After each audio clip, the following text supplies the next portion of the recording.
Hello mes amis Balance, bienvenue dans votre guidance du mois de novembre. Alors ce mois-ci, comme le mois dernier, je vous propose une guidance spéciale. C'est la raison pour laquelle je suis pas en avance. On est déjà bientôt mi-novembre, mais c'est pas gênant puisque c'est pas une guidance pour comme je fais traditionnellement, on va dire, pour explorer l'énergie du mois, qu'est-ce qui est à venir dans les différents domaines de votre vie au cours du mois, mais c'est une guidance spéciale alchimie de l'ombre et de la lumière, et j'avais envie en cette période de Scorpion d'explorer une thématique un peu des profondeurs, du shadow work, même si c'est pas à proprement parler ça, évidemment, puisque pour explorer ces ombres, c'est un travail qu'on doit faire individuellement et que ici on est dans une guidance générale qui ne peut pas parler à tout le monde et qui n'est pas personnalisée évidemment. Mais en allant explorer ce qui se passe consciemment, inconsciemment, quelle est votre part d'ombre, votre part de lumière, quelle est l'harmonie dans tout ça, quels sont les éléments de transformation possibles, et bien peut-être qu'il y aura des éléments qui résonneront pour vous et qui pourront vous aider à faire un petit travail introspectif. C'est dans cette visée-là que je propose ce tirage spécial, puisque j'essaie de faire un tarot concret et introspectif. Donc que vous soyez Balance, signe solaire, lunaire ou ascendant, cette guidance est faite pour vous. N'hésitez pas à aller voir pour ces trois positions, soleil, ascendant, lune, vos différentes guidances, et de compiler l'ensemble pour avoir quelque chose de plus complet. Je vais vous préparer le tirage hors caméra pour gagner un petit peu de temps et on se retrouve juste après. Amis Balance, votre tirage est prêt, ça y est, il est là. Il est magnifique. Alors, nous allons explorer donc un petit peu actuellement quel est votre élan, conscience que vous désirez, où est-ce que vous mettez votre volonté, votre énergie. Qu'est-ce qui se passe, qu'est-ce qui peut se passer aussi sous la surface, c'est-à-dire inconsciemment. Et on va voir si votre élan conscient, ce que vous mettez en œuvre dans votre quotidien est cohérent avec ce que vous désirez inconsciemment. On va aller voir quel est votre pardon, c'est-à-dire qu'est-ce qui peut vous bloquer en ce moment, qu'est-ce qui peut être rejeté ou refoulé. Puis nous irons voir à l'inverse vos parts de lumière, donc ce qui vous soutient, ce qui est une force pour vous. Ensuite, nous verrons quelle sorte d'équilibre, en fait, de système que ça crée. Et enfin, quelle est la possibilité de transformation, d'évolution, de transmutation, d'alchimie qu'il est possible avec une dernière carte. Alors, la première carte est donc votre élan conscient.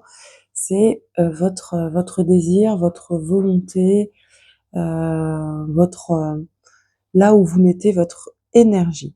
Et vous avez donc le valet d'épée, ce magnifique jeu qui est le Ehrenberg Tarot de Steve Ehrenberg.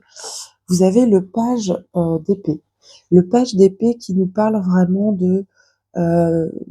d'apprendre quelque chose de l'ordre de l'intellectuel, du mental, de la créativité, apprendre une information, communiquer une nouvelle chose. Les valets, ce sont des personnages jeunes, en fait, qui sont en apprentissage. Ils n'ont pas encore les caractéristiques abouties de leurs parents, et ils n'ont pas encore la capacité d'action qu'ont leurs aînés, les chevaliers. Donc ils sont dans l'apprentissage, c'est encore jeune, c'est frais, mais ils ont une volonté d'apprendre de nouvelles choses. Donc peut-être qu'actuellement vous êtes dans une dynamique de vouloir vous former à quelque chose de nouveau, avoir envie de vous passionner pour un nouveau thème et lire tout un tas de livres sur ce sujet-là, ou de regarder tout un tas de vidéos, de documentaires sur ce sujet-là. Peut-être que, oui, en tout cas, vous êtes dans, apprendre, dans le apprendre, et c'est intéressant parce que votre deuxième carte représente votre inconscient. Qu'est-ce qui se joue sous la surface? Heu, qu'est-ce qui qu'est-ce que le corps peut déjà ressentir? Qu'est-ce que vous pouvez déjà peut-être ressentir émotionnellement, mais que vous n'avez pas encore conscientisé et que donc vous n'avez pas encore analysé et compris? Vous avez, le fou. Le fou qui représente vraiment, le fait de se jeter, dans l'inconnu. Vous voyez, dans le Rider-Waite-Smith, c'est un personnage assez insouciant qui est au bord d'une falaise, qui a l'air de partir à l'aventure et qui est prêt à se jeter dans le vide. C'est une métaphore, hein, pour dire d'oser, de pas avoir peur de se jeter dans l'inconnu, dans une nouvelle chose, sans encore savoir, sans plan en fait, sans savoir encore ce que ça donnera. Et c'est intéressant parce que du coup, c'est comme si là, ce que je vois, c'est comme si en fait, inconsciemment, votre désir, c'est d'oser vous lancer un peu dans l'inconnu, mais consciemment, en fait, vous cherchez à obtenir des informations, vous cherchez à en apprendre plus. Alors peut-être qu'actuellement vous êtes dans un il y a quelque chose qui vous fait envie, vous avez découvert quelque chose, un centre d'intérêt, une activité, un un métier, ça peut être aussi une relation et vous avez envie inconsciemment de vous y jeter, heu à corps perdu, en tout cas à corps perdu, vous avez envie de vous lancer dans cette aventure sans trop réfléchir, sans trop savoir ce que ça va donner, vous jetez dans le vide, mais consciemment, vous allez chercher de l'information et vous donc ça peut être une difficulté à lâcher prise, à sortir du contrôle et à oser, avoir cette insouciance, cette légèreté et de tester puis vous verrez après. Ou alors à l'inverse, c'est une manière de tempérer un peu, votre désir, votre impulsion d'y aller comme ça, de vous y jeter comme ça à l'aveugle, pour, voilà, mettre un petit peu de raison dans tout ça et intégrer des informations, savoir où vous allez mettre les pieds et voir si vraiment ça va être bien ou pas. Et ça commence à me faire rigoler ce que je dis parce que voilà, déjà on voit bien le côté très balance qui est de peser vraiment le pour et le contre avant de se lancer dans quelque chose. On va continuer avec la troisième carte, donc je sais plus si je l'ai soulevée pour vous la montrer.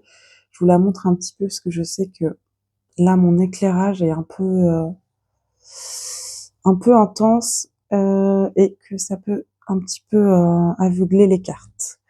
Donc la troisième position, c'est quelle est votre part d'ombre actuellement? Qu'est-ce qui vous qu'est-ce qui peut être bloqué? Qu'est-ce qui peut être rejeté ou refoulé? Et nous avons l'arcane majeur, de la tempérance. D'ailleurs, à noter sur ce tirage, on a quand même 3 arcanes majeures, 3 arcanes majeures sur, 6 cartes, ce qui est quand même beaucoup. Donc c'est un tirage assez puissant et c'est intéressant parce qu'on a vraiment, inconsciemment le fou, ici dans l'inconscient et le magicien dans le dans le mouvement de transformation. Donc c'est vraiment intéressant d'avoir, cette cohérence d'étapes qui se suit. Votre pardon, c'est la tempérance et la tempérance, de quoi ça nous parle? La tempérance, ça nous parle d'équilibre, de besoin de oui, de savoir équilibrer, les choses, d'être dans le «compromis» entre guillemets, en tout cas, et le fait d'être, quand on fait preuve de tempérance et qu'on fait preuve de souplesse, on fait preuve de diplomatie, on arrive à maintenir, un équilibre entre des choses, opposées. Vu que c'est une ombre chez vous et que vous êtes Balance, ça peut être, aussi cette difficulté, comment dire?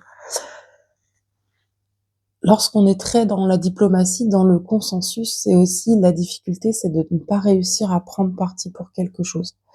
Donc, vous pourriez être en fait en permanence en train de, justement ce que je disais tout à l'heure, peser le pour et le contre. Et au bout d'un moment: «Ah bah oui, mais il y a du bon dans cette situation. Ah bah oui, mais il y a aussi du bon dans cette situation. Il y a du mauvais dans cette situation. Ah ouais, mais il y a aussi du mauvais dans cette situation». Et en fait, en étant en permanence en train d'analyser, le pour et le contre de chaque chose, ou le plan A, le plan B, le plan C, et cetera, ça peut un peu, ça peut créer un effet de ça peut créer un effet de blocage de l'indécision, au sens où: «Ah bah ouais, mais si j'ai ça, si je fais ce choix-là, bah du coup je pourrais plus avoir ça et ça et ça. Ah bah ouais, mais si je fais cet autre choix, bah à l'inverse là je pourrais plus pas avoir ci et ça». Et parfois voilà, quand on a aussi de la difficulté à trancher en fait, à prendre des choix tranchés, et du coup à choisir, comme le disait Gilles Deleuze, un célèbre philosophe: «Choisir, c'est renoncer», mais il y a un peu de ça. C'est-à-dire qu'à partir du moment où on choisit, d'aller dans une direction, où on choisit une relation, on choisit un travail, on choisit quelque chose, ça veut dire qu'on perd autre chose, qu'on ne pourra plus peut-être avoir telle ou telle chose. Je prends un exemple concret. Si on choisit par exemple de devenir parent, et au moins, en tout cas, un minimum d'années au début, on fait le choix de se priver d'un certain temps personnel. On va pas pouvoir sortir tous les soirs, avoir des activités tous les soirs et rentrer tranquillement tous les soirs à 23h ou minuit, parce que notre enfant, ça nous demande beaucoup de temps, et qu'on va devoir sacrifier du temps personnel pour l'éducation de notre enfant. Et donc, c'est c'est pas quelque chose qui m'étonne venant de vous, les balances, parce que vous pouvez avoir ce côté-là, en fait, de tellement analyser et peser le pour et le contre de chaque situation, de ne plus réussir à savoir en fait laquelle est la meilleure pour vous, et du coup être un petit peu dans un statu quo, et d'attendre. J'attends de voir si je vais pas, on sait jamais, je vais peut-être récolter une nouvelle information qui fera que je saurai quelle décision prendre. Et puis en fait, le temps passe et la décision, elle a du mal à se prendre. Donc ça, c'est peut-être votre pardon, et ça peut vraiment être intéressant de réfléchir à faire un petit exercice simple en fait sur une situation. Par exemple, si en ce moment il y a quelque chose qui est important pour vous, sur lequel vous avez du mal à vous décider d'aller dans une direction ou une autre, de lister en fait sur un carnet le pour et le contre de chaque chose, et de peut-être imaginer les scénarios les plus catastrophes, de vous dire: si je faisais ce choix-là, quelle est la pire situation? Qu'est-ce qui pourrait arriver de pire? Et faire la même chose pour l'autre, et voir un peu si ça vous rassure, si ça vous soulage, et puis de voir en fait à quoi est liées ces inquiétudes ou ces angoisses, et remonter un petit peu à l'origine de ça, voir si ça peut aider plus facilement ensuite à prendre une décision. On continue avec la 4e position, qui est votre part de lumière. Parce qu'évidemment, on a tous en nous des parts d'ombre et des parts de lumière. On a tous des qualités, des défauts, du positif et du négatif. Ce n'est pas vrai qu'une personne est 100% formidable en tout point, et qu'une personne est 100% monstrueuse en tout point. Ça n'existe pas. Il y a tout un tas de nuances entre le bien et le mal. Et puis on a tous, voilà, on peut pas être tout le temps exemplaire, et même si on essaie d'être au mieux, il nous arrive parfois de de se laisser un peu déborder par nos ombres, et inversement, il nous arrive par moments aussi de briller grâce à nos parts de lumière. Donc cette 4e position de part de lumière, c'est ce qui vous soutient, ce qui est une force chez vous. Excusez-moi, je bois une petite gorgée. Hop. Alors, ici on a le 6 de denier chez vous, ce qui montre bien votre capacité en fait à être, toujours pareil, hein. En fait, c'est comme là avec la tempérance. On est dans cette espèce d'équilibre, de partage, de générosité, de savoir donner, mais aussi de savoir recevoir. d'être dans quelque chose comme ça de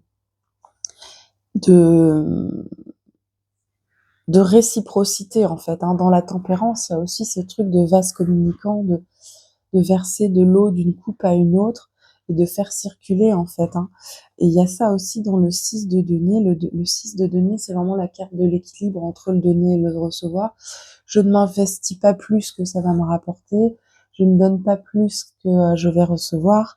Et c'est intéressant d'avoir ça en part de lumière et d'avoir la tempérance en ombre parce que peut-être que du coup, cette difficulté parfois à trancher, à prendre une décision, en fait, peut être liée à ça, au fait que vous avez au fond de vous la crainte de vous investir dans quelque chose qui serait pas en fait le bon choix, qui ne vous apporterait pas ce que vous recherchez ou ce que vous avez investi, et inversement. Euh, et en même temps, c'est une très bonne chose parce que ça veut dire que vous êtes pas dans le, vous êtes a priori peut-être pas dans le sacrifice, c'est-à-dire que vous allez pas donner, donner, donner, donner au détriment de ce que ça va vous apporter à vous. Et du coup, ce qui va créer généralement un déséquilibre à un certain moment, un sentiment d'injustice, voire même selon les situations du mal-être, etc.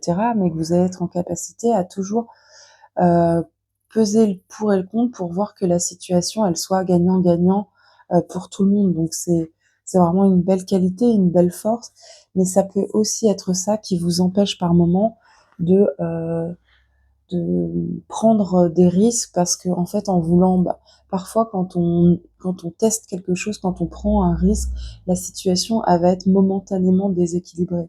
Je prends l'exemple par exemple de quelqu'un qui prendrait le risque de se lancer en auto-entreprise. Et ben il va avoir momentanément une situation qui va être déséquilibrée parce que a priori au début il va travailler beaucoup plus que ça lui rapporte. Mais au bout de quelques temps, si son entreprise fonctionne bien, eh bien ça va lui rapporter à hauteur de son investissement. Mais voilà, il y a plein de situations dans lesquelles c'est comme ça. Par exemple, dans la vie sociale, par exemple, vous arrivez dans un groupe, une association, une activité, je sais pas moi, n'importe quoi, où les gens, par exemple, c'est un groupe où les gens se connaissent déjà. Au début, ça va vous demander beaucoup d'investissement pour essayer de vous intégrer parmi les autres, aller discuter avec les gens, etc. Et dans les tout premiers temps, alors c'est pas toujours le cas selon les personnalités, des fois selon notre niveau de introversion, extraversion, etc. Ça peut matcher très vite, mais par exemple au début, on va devoir un petit peu galérer pour discuter avec les gens, créer du lien. On va avoir peut-être le sentiment que ça nous apporte pas grand-chose en retour, et puis au bout de quelques temps, bah ça y est, on va être enfin accepté, intégré dans le groupe, et on va créer un lien et ça va nous rapporter quelque chose. Donc en fait, il y a quelque chose de l'ordre comme ça, peut-être dans cette onde, qui est de toujours rester dans une forme d'équilibre, et du coup rester dans une forme de statu quo où on va pas prendre le risque de déséquilibrer au détriment de peut-être prendre des risques et faire des nouvelles choses. Et c'est intéressant parce que votre cinquième carte, justement, elle nous parle complètement de la difficulté à prendre une décision, le 2 d'épée. Et en fait, voilà où tout ça mène, c'est-à-dire que inconsciemment vous avez envie, en plus, inconsciemment vous avez envie d'oser, vous avez envie de vous lancer dans l'inconnu et de faire quelque chose sans, voilà, de manière légère, sans avoir fait un plan A, un plan B, un plan C, imaginer tous les scénarios catastrophes, etc. Mais consciemment, vous n'y arrivez pas. Votre façon de faire, c'est vous avez besoin de comprendre, d'apprendre, d'aller chercher de l'information, d'analyser toute la situation avant de prendre une décision, pour surtout pas perdre cet équilibre, hein, entre le donner et le recevoir. Mais le système que ça crée, c'est une incapacité ou en tout cas une grande difficulté à prendre des décisions. Et c'est très intéressant parce qu'on voit vraiment que vous avez en carte de transformation, de transmutation, en sixième position, le magicien. Et le magicien, c'est vraiment cette carte qui vient contrer le 2 d'épée qui vient dire, en fait, tu as tous les outils en main, tu peux te lancer. C'est la carte de l'action, c'est la carte de l'agir. Le magicien, c'est le personnage qui se rend compte qu'il a tout ce qu'il faut pour se lancer dans la vie et faire les choses. Et du coup, il vaut peut-être mieux de temps en temps se lancer dans quelque chose et se planter. Bien sûr, on évite de faire des trucs de zinzin, évidemment, hein, en étant raisonnable, mais il est peut-être préférable des fois de se lancer dans quelque chose et de se planter plutôt que de ne rien faire du tout. Et je pense que c'est vraiment ça qu'il faut retenir ce mois-ci pour vous, mes amis Balance. Lancez-vous. Votre inconscient, il a envie de se lancer, donc osez vous lancer dans l'aventure. Et le magicien, il est là pour vous dire, vous avez ce qu'il faut, vous avez les ressources. Et en plus, la plupart du temps, quand vous vous lancerez dans quelque chose, de toute façon, vous aurez pris un temps indéfini à réfléchir à toute la situation.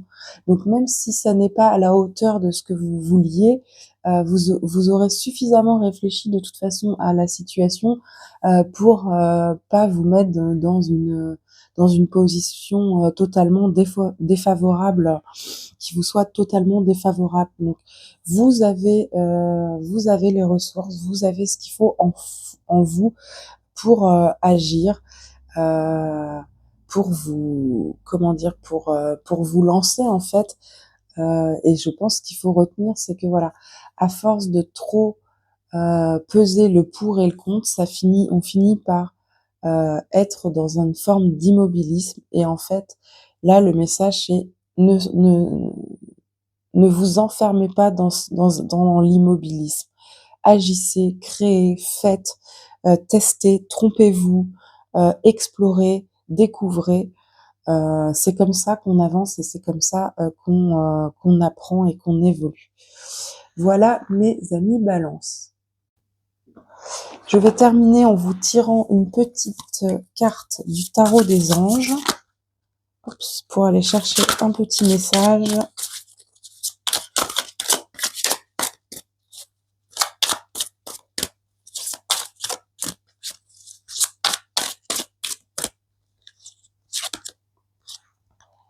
Le 6 d'air, les choses s'améliorent, une situation difficile connaît son dénouement, partez en voyage. Ok, très bien. Et là, on voit vraiment bien que on vous dit de partir en fait, hein, le 6 d'air, c'est donc le 6 d'épée hein, dans le Rider-Waite-Smith. Vous voyez, c'est un personnage qui est sur sa barque et qui s'éloigne des remous et qui part dans une direction.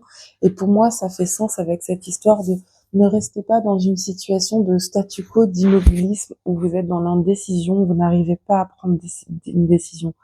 Prenez votre barque et choisissez d'emprunter une direction. Peu importe laquelle c'est, vous avez réfléchi à différentes choses.